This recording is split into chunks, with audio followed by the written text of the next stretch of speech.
Do you love your wife? Yes. Prove it. Like, what's the metric? Give me the number that helps me know, right? Because when you met her, you didn't love her, right?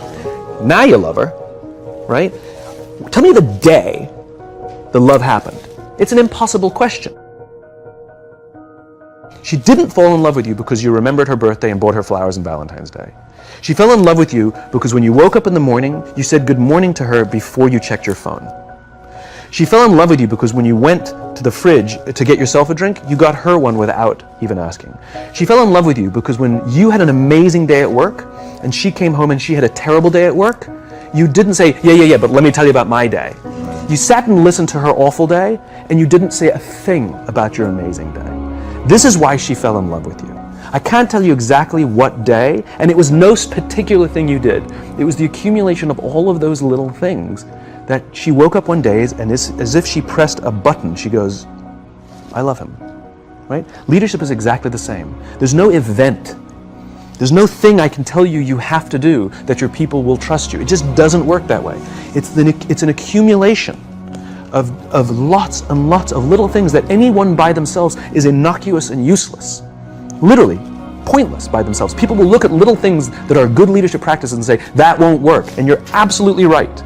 But if you do it consistently, and you do it in combination with lots of other little things, like saying good morning to someone, that looking them in the eye.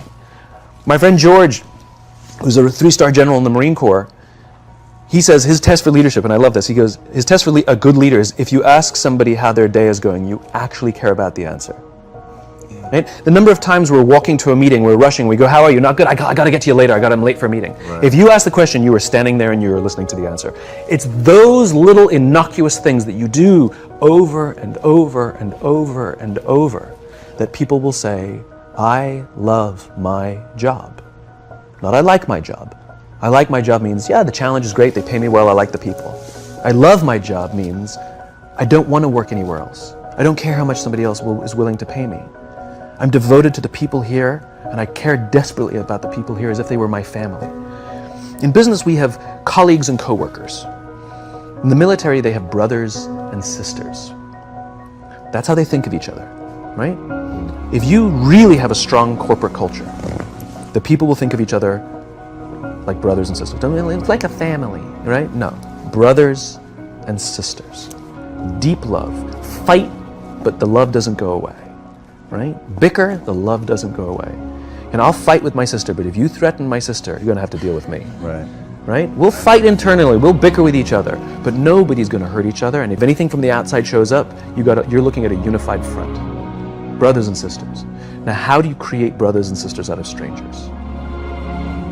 Common beliefs, common values, parents, in other words, executives who care about their children's success, who care to raise their children, teach them skills, discipline them when necessary, help them build their self-confidence so that they can go on and achieve something more than you could have ever imagined achieving for yourself. The one thing I am comfortable saying that all effective leaders must have is courage, because it is hard. It is hard to stand up against outside pressure. It is hard to stand up to an external constituency who's pushing you to do something for their short-term gain, to do the right thing for your people. It is hard. It is thankless. It is lonely. Sometimes you get fired. Sometimes you get in trouble. Sometimes you'll lose your job and the next guy will get all the credit. It's all true. And the courage to do the right thing in the face of overwhelming pressure, only the best leaders have that courage. Only the best leaders. And here's the folly. Courage is not some deep internal fortitude. You don't dig down deep and find the courage, right? It just doesn't exist. Courage is external. Our courage comes from the support we feel from others. In other words, when you feel that someone has your back, when you know that the day that you admit you can't do it, someone will be there and say, I got you. You can do this. That's what gives you the courage to do the difficult thing. It's not going off to an ashram by yourself somewhere for 4 weeks and coming back and finding the courage. It's not what happens. It's the relationships that we foster. It's the people around us who love us and care about us and believe in us. And when we have those relationships, we will find the courage to do the right thing. And when you act with courage, that in turn will inspire those in your organization to also act with courage. In other words, it's still an external thing. That's what inspiration is, right? I'm inspired to follow your example. But those relationships that we foster over the course of a lifetime will not only make us into the leaders we need to be and hope we can be, but they'll often save your life.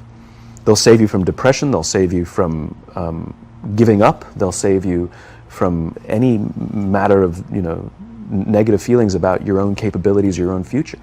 When someone just says, I love you, and I will follow you no matter what. Why do you, so I want to talk about that for a second. Why do you think that something so innate, so deeply ingrained in us as love is so, like just yesterday, I can't believe this is true, this is actually true, I'm not making this up. Just yesterday, this will mean something to you guys, I looked Ron Penna in his eyes and I said, I love you. And I said it like 100%, is my business partner, I said it 100% sincerely. It was just one of those moments where you want to connect and remember, but that's so weird, like I don't do that often. And it's so interesting that it becomes out of context, Sure. maybe is the best way to say it, because like at home with my wife, it's so easy and I love to embody it and I love to feel it and it makes me feel awesome. But then I come into the office and there's something about the context that makes it weird. Yes, two perspectives. One is, this is what vulnerability is, right? Being vulnerable doesn't mean crying. Being vulnerable means willing to admit you made a mistake. Being vulnerable is the willingness to say, I need help. Being vulnerable is the willingness to express the feelings you have towards someone without fear of what other people may think of you by making that expression. And most people, especially if they don't have a trusting environment or a strong corporate culture, most people don't want to feel vulnerable. It's dangerous to feel vulnerable. If you admit you made a mistake or you don't know what you're doing, you've been promoted into a job that you have no clue or no business being in that job, lying, hiding, and faking is a much better option, right? But for the fact that it's more stressful and ultimately the results will falter, right? It's counterintuitive. But that's what a strong environment means. It means I can be vulnerable. So the fact that you can say that out loud means that there's a loving, trusting culture here that is okay with you being vulnerable. Nobody's thinking, oh my God, this company's going downhill, this guy's nuts. He's blubbering all over the place, That's not what people are thinking. I mean, some people are probably thinking it. But generally, that's not what people are thinking. If anything, people are going, cool. And that then inspires them to feel that they can also express vulnerability, like admit a mistake, like say they screwed up, like say they need help, let's say, they want to offer help to someone and not fear that either.